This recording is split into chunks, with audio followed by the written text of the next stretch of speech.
Celebrating Pride looks different this year in Spokane due to the coronavirus, but organizers are not letting it get their spirits down. How Spokane Pride is celebrating all weekend long and even preparing for next year. Some parts of North Idaho saw their first snow early this morning. We're going to be tracking even more of that potentially for the end of this week and some much cooler temperatures. The Coeur d'Alene School District is making changes due to a spike in COVID-19 cases. We bring you what you need to know about tomorrow's special district board meeting. Election Day is right around the corner, and our voter access team is getting you prepared. What you need to know and the important deadlines to make sure your vote counts. All right, we do want to get right to some breaking news now. There is a situation in Spokane on the South Hill. Morgan Trow is there where she's following the latest developments of a reported shooting. Do we have Morgan? Morgan, what have you learned? Yeah, so we don't know much as of right now as the investigation is still ongoing, but I'll recap what we know so far and just some new things that are coming up. Well, right now there's a lot of incidents going on downtown. That is what the sheriff's office told me. So officers are kind of spreading out and going all over the place. And this one is not a prime priority because right now the man who was shot is actually in the hospital. He was conscious when the ambulance took him, and they believe that he might be in surgery, the sheriff's office does, but they said that they would get back to us, but they think that he is. And another thing to note is that they're still surveying this area. So there are drones up in the air, and Spokane Valley and the city are both here with their drones trying to figure out what might have happened. There is no murder suspects as of so far, or any attempted murder suspects, but for right now, I will give you an update on the map and everything else later in the show. Reporting live from the Spokane South Hill, Morgan Trow, KREM 2 News. All right, Morgan, thanks so much. We'll check back in with you a little bit later in the show. In the meantime, we do want to switch gears to talk about the forecast. With temperatures dropping, we've definitely settled into fall, but grab your coats and warm hats because, dare I say it, there is snow in the forecast. Meteorologist Michelle Boss joining us live from home now. Michelle, what is the likelihood of us seeing snow in the next week?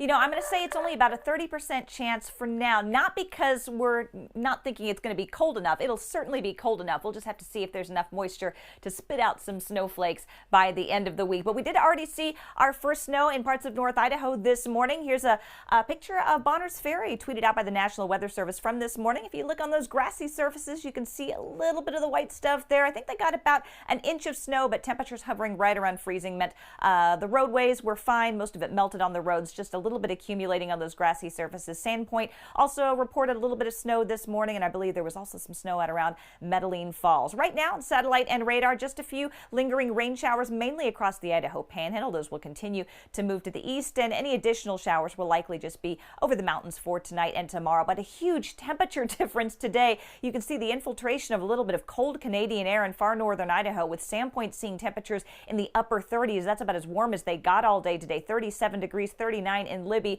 We were about 10 degrees warmer in Spokane at 47, but across central Washington, not too bad. 65 in Moses Lake, 68 in Othello. I think they hit 70 degrees. Lewiston, not quite as warm, but still pretty mild, 53 degrees there. All right, the next 12 hours show mostly cloudy skies here locally. It's not going to be too chilly tomorrow morning. Lows settling down into the lower 40s. Should be dry here in Spokane and dry tomorrow, but a breezy day and the mildest day of the week by far. High temperatures near 60 degrees.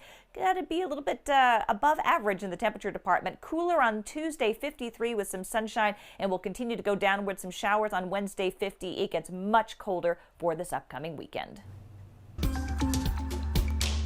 Looking ahead now, starting tomorrow, Coeur d'Alene High School students will be back to a blended learning model. On Friday, the district superintendent moved 3 high schools to the moderate COVID-19 or orange risk category. The Panhandle Health District and Kootenai Health is seeing an increase in COVID cases. And at the high school level, there have been a number of positive test results and exposures among students. The high schools had previously been in the yellow risk category, which allowed for in-person learning 5 days a week. Now, starting tomorrow, students at Coeur d'Alene, Lake City, and Venture High Schools will attend classes on a hybrid schedule. Classes will be done in person 2 days a week with students in 2 separate groups. Students will attend classes Monday and Tuesday or Thursday and Friday. Classes will be taught remotely the other 3 days. Some parents are not happy about the decision. What's the word? Angry, not angry, but aggravated with the school system. It's worse, we're only 2 weeks into this change, and so now it's just a panic. And for the Coeur d'Alene School District, the district is holding a special board meeting to discuss moving from the yellow to orange risk level. That's happening tomorrow at 11:30 a.m. For elementary students, the district is proposing a new schedule for students kindergarten to 8th grade. The new schedule would ensure students receive more in-person instruction than they would under the original blended learning model. Under this new plan, elementary and middle school kids would be in the classroom 4 days a week, no matter the risk level, orange or yellow. According to the district, the consistency of the new schedule will provide greater stability and continuity while reducing the effects and stress that families feel when schools are asked to switch their schedules. On Wednesday, Central Valley School District is bringing first graders back to class. Half of first graders will go back on Wednesday and the other half will go back on Thursday. All students will resume full in-person learning by Friday. The school district will have transportation available, but they're really encouraging parents to drive their kids to school as buses will only run at 50%. If there are 2 or more positive cases in one class in a 14-day period, that entire class will quarantine and switch back to virtual learning for 2 weeks. As online schooling continues, there is a harsh reality that is unfortunately not all students are getting equal access. Our Whitney Ward had a chance to sit down and talk with several of our area superintendents about the lost children out there, the kids who aren't in a classroom and aren't participating in online learning. In tonight's KREM 2 investigation, Whitney Ward learned some of those kids are still not connecting. As online schooling continues, there is a harsh reality that unfortunately not all students are getting equal access. I had a chance to sit down and talk with several of our area superintendents about the lost children out there. Those are the kids who are not in a classroom and are not participating in online learning. And as I learned, some of those kids still are not connecting.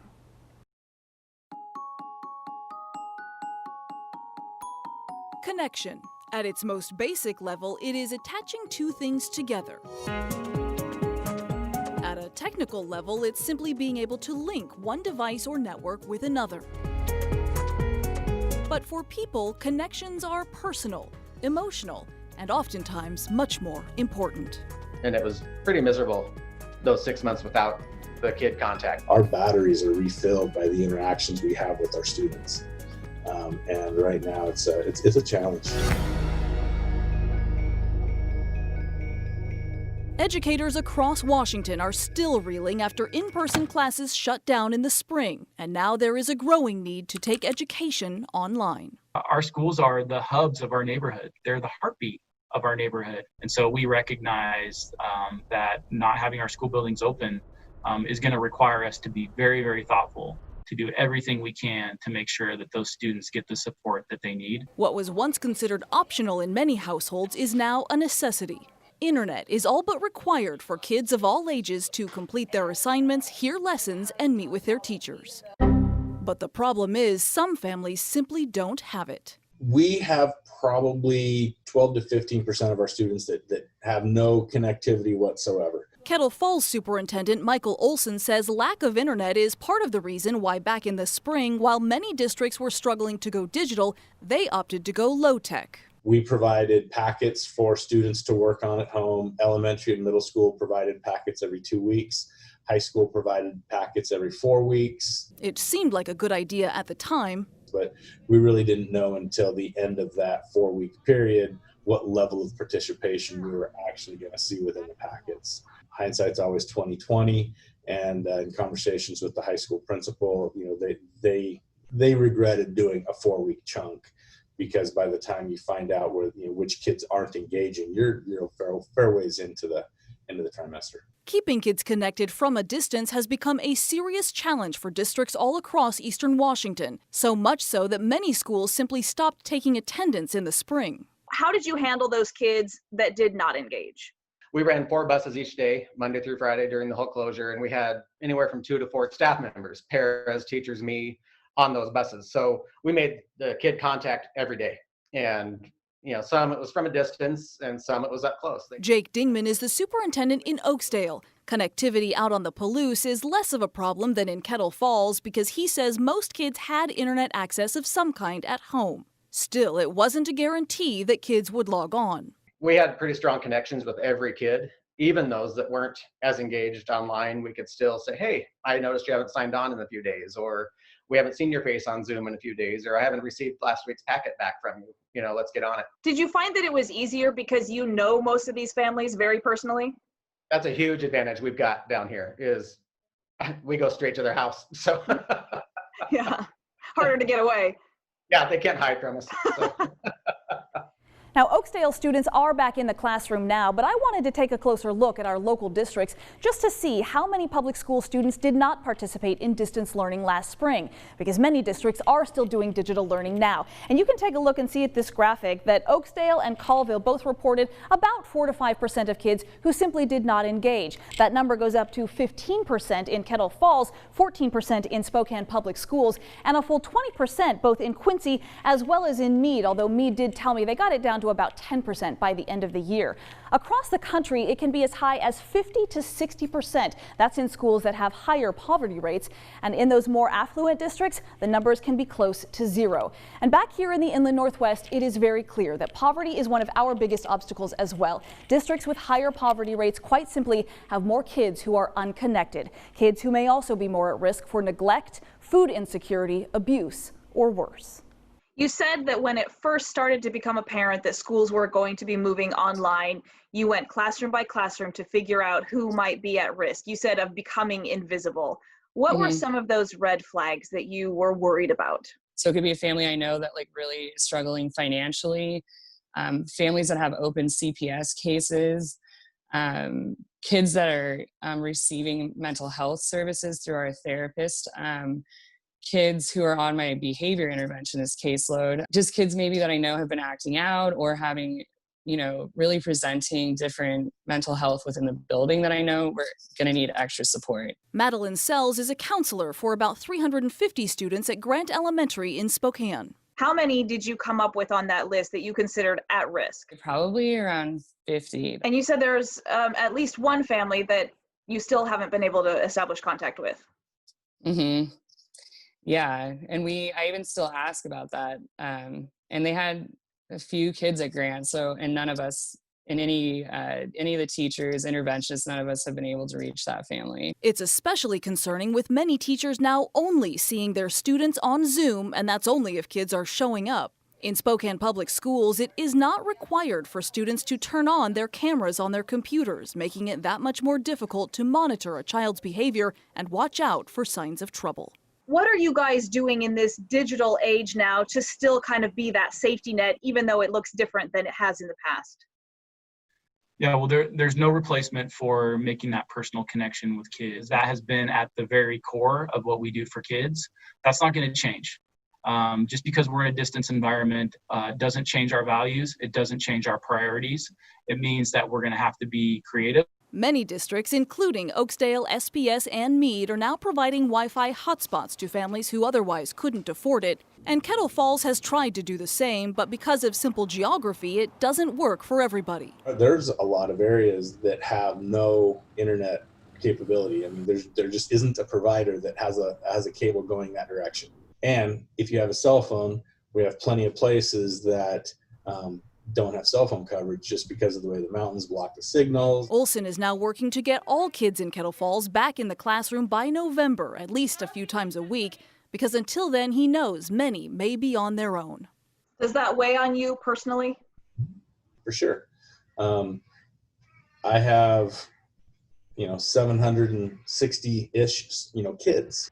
I feel the same way about all of our students as I do about my personal children. The equity issues that exist because of connectivity weigh on me significantly.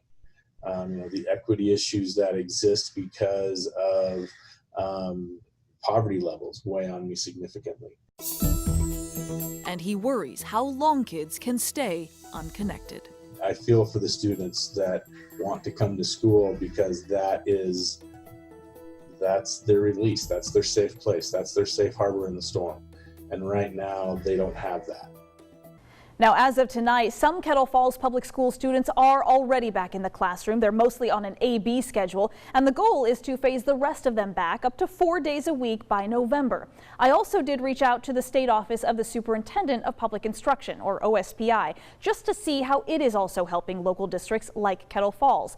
And I'm told there are several programs available to help families pay for internet if they can't afford it, and also to work with providers to help fill in some of those gaps where service just isn't available. But in some cases, that relief will not come for quite a while. In the studio tonight, I'm Whitney Ward, KREM 2 News.